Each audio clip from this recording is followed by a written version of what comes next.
Pat, being in a game like that, what was the feeling? I mean, it was pretty great. Just, I think of my sophomore year, I didn't get the chance, to play against Michigan. So, it was pretty exciting just going against a team like that.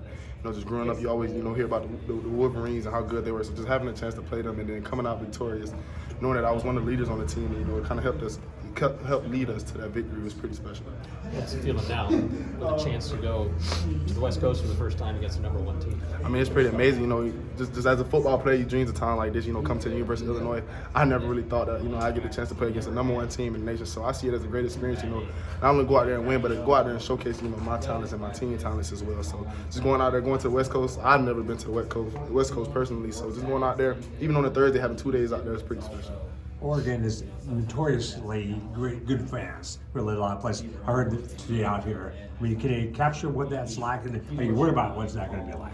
I mean, we played at Nebraska, we played at Penn State, so I feel like we're pretty solid, for the environment as far as like nonverbal communication and just getting signals and stuff like that. So I feel like it'll affect us a little bit, but nothing major. I feel like we're very, very well prepared for it. We just got to go out there and do what everybody do their job, and we'll do very fine. Coach B talked yesterday about you guys have that Penn State experience in your pocket, and maybe it's not apples to apples entirely, but how can that help you guys at Oregon? I mean, just just learning from the past. A lot of things we did that game were just self-inflicted wounds that kind of led to that loss. So just focusing on that game and then just focusing on the things that we did bad and just learning from those and then taking them into this game will really help us.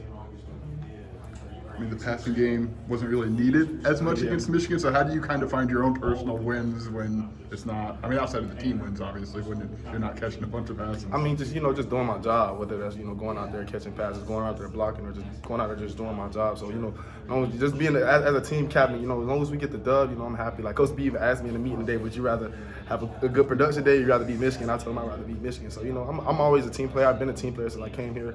I never really focused on, personal goals that much because, with the team success comes my success as well. How'd you handle that with, obviously, they have a good corner, Will Johnson. So when he left the game, what'd that change for you guys just in terms of approach, if anything, or what was different about them without? I mean, it didn't really change much. And we liked the matchup. So, if he would stay in the game, we would have tried to attack him a little bit more. But, we felt like at the end of the day, we played a solid game out there. Right receiver didn't really have to throw much. But, whether he left the game or stayed in the game, I feel still like we did our job pretty well. For your game, offense and make plays when you need to keep in the game. Last week, defense, special teams, takeaways, Tanner's big faces. Are you getting the complimentary football that Coach B talks about? Yeah, it's huge. Ever since I've been here, that's been his main goal. That was one of our keys to victory last week as an offense.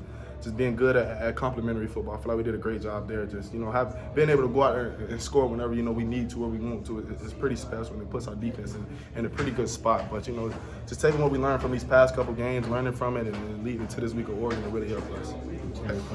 Another touchdown has become maybe another good weapon. Yeah. I mean, Tanner's always been a weapon. He's slowly coming out of his shell now. But I feel like like I said with touchdowns, it builds your confidence. You get a different swagger when you go out there and you score a touchdown. So I'm happy to see what he does the rest of the season. You've been here since the beginning with Coach B, and you've kind of been on this ride all the way up. What is this program capable of? It's capable of a lot, man. We just work together. Everybody do their job. Coach B, he's huge on just being yourself and doing your job. Like he say all the time, he don't need Big Ten All-American. He don't need none of that. Just go out there, be yourself, do your job, and everything. Our best is good enough. So just this ride. That's kind of why I came to the University of Illinois. Just leave my mark. So when I leave and people say my name, I'll be known as something special. I'm not getting the sense that he sleeps a lot. Is there ever a time that you text him I don't know, he might be asleep, or he's pretty good for a response? he texts me crazy hours. So. It's pretty crazy. I remember, so usually I'll be the first one in the building around 5:05, 5:15. I forget what day it was. I pulled up. I seen his truck. I was like, yeah, he probably stayed the night. Going to the team meeting, he was like, shit, I ain't even go home last night. I stayed here. So I was like, okay, that says a lot. But, Coach B he just loves the game, and it kind of wears off on me too. Just as far as just watching film and just seeing what teams tell you, just not by what they say, but what they do as well. So, just him just leading this program, turning this program around has been very, very special. What do you like to accomplish in those early morning hours? You're the first one here. I'm the first one there. First thing I do, I come into the weight room, I stretch out a little bit, get on the Swiss swing, get a little vibration in. I go into the cold tub, just get that wake up because it's early, so some got to wake you up. I'm not huge on the caffeine, so I just go in there in the cold tub, and just sit under that for a minute, and right after that, I go up to the film room, watch a little film until the team meeting. So just being productive and just doing as much as I can with my 24 hours. Has that always been your process? You made it Oh no, early, or- nah, okay, just okay, so just who going did through my first 3 years, you know, just not having the success I wanted. Coach B always say to get the place you never been, you gotta do things you never done before. So, you know, I kind of just tried something new, just see like.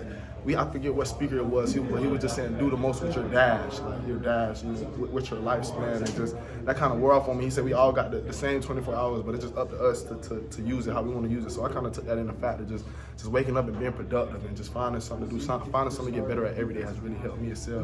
Big stage on Saturday against the number one team in the country. Does it fall on you guys as upperclassmen and captains to kind of keep the guys grounded?